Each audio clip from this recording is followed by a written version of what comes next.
हिमाचल प्रदेश में बच्चों को आत्मनिर्भर और स्वरोजगार के अवसर पैदा करने वाली शिक्षा दी जाएगी।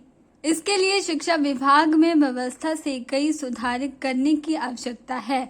अगले सप्ताह शिक्षा विभाग की रिव्यू मीटिंग भी रखी गई है, जिसमें शिक्षा में गुणवत्ता सुधार, खाली पड़े पदों को भरने सहित अन्य मसलों पर रूपरेखा बनेगी। सीपीआई शिक्षा और शहरी विकास आशीष बुटेल ने शिमला में कहा कि स्कूलों में बच्चों को स्किल डेवलपमेंट सहित तकनीकी शिक्षा दी जाएगी। सीपीएस आशीष बुटेल ने कहा कि शिक्षा विभाग और अन्य विभागों में खाली पड़े पदों को भरने को लेकर सरकार वचनबद्ध है।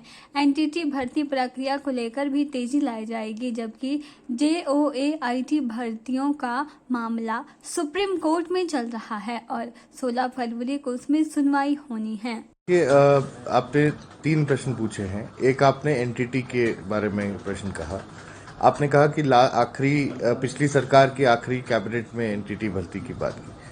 मैं समझता हूँ पिछली सरकार अगर करना चाहती तो पहली कैबिनेट में करती तो ज़्यादा अच्छा होता। आखिरी में किया, जाते जाते एक लॉलीपॉप शायद थमाने की बात करी होगी, लेकिन हम लोग इसके ऊपर देख रहे हैं और जल्द माननीय मंत्री जी इसके ऊपर और मुख्यमंत्री जी इसके ऊपर फैसला लेंगे।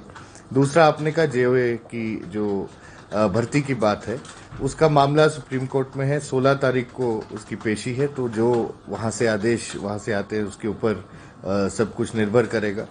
और मैं समझता हूँ यहाँ पर ये जो शिक्षा का हमारा विभाग है, चाहे उच्च शिक्षा का है चाहे एलिमेंट्री का है, तो इन दोनों को बहुत इसमें काम करने की बहुत आवश्यकता है। और किस तरह से हम अपने यहाँ पे बच्चे जितने भी हमारे स्कूलों में जाते हैं, किस तरह की शिक्षा हम लोग उनको करें ताकि आगे चलकर उनको किसी के ऊपर निर्भर होने की ज़रूरत ना हो और आत्मनिर्भर बनकर या अपने आप खुद रोजगार के अवसर चुनकर वो आगे बढ़ें। चाहे स्किल डेवलपमेंट की बात हो, चाहे किसी और क्षेत्र की बात हो, तो मैं समझता हूँ ये शिक्षा उस लाइंस पे दी जाएगी। वहीं आशीष बुटेल ने कहा कि नगर निगम पालमपुर में कुछ वित्तीय अनियमितताएं पाए जाने का मामला सामने आया है, जिसको लेकर सरकार ने जांच के आदेश दे दिए हैं।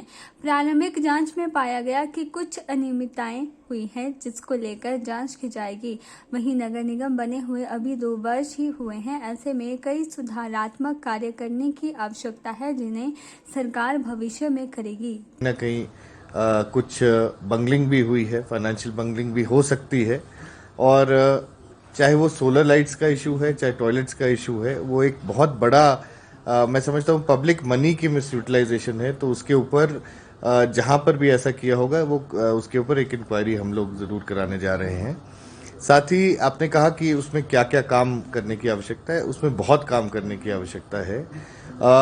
एक शहर को शहर की दृष्टि से अब हमें देखना पड़ेगा और इसमें जो भी मापदंड एक शहर के होते हैं उनको पूरा करना हमारा फर्ज है और जल्द से जल्द इसको हम करने भी वाले हैं।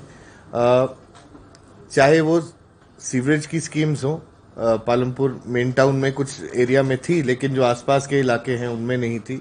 चाहे वो पानी की पीने के पानी की स्कीम्स हो, चाहे इलेक्ट्रिफिकेशन की स्कीम्स हो, चाहे ब्यूटिफिकेशन की स्कीम्स हो, पार्किंग्स की स्कीम्स हो, वो बहुत जल्द आप लोगों के सबके सामने आएंगी।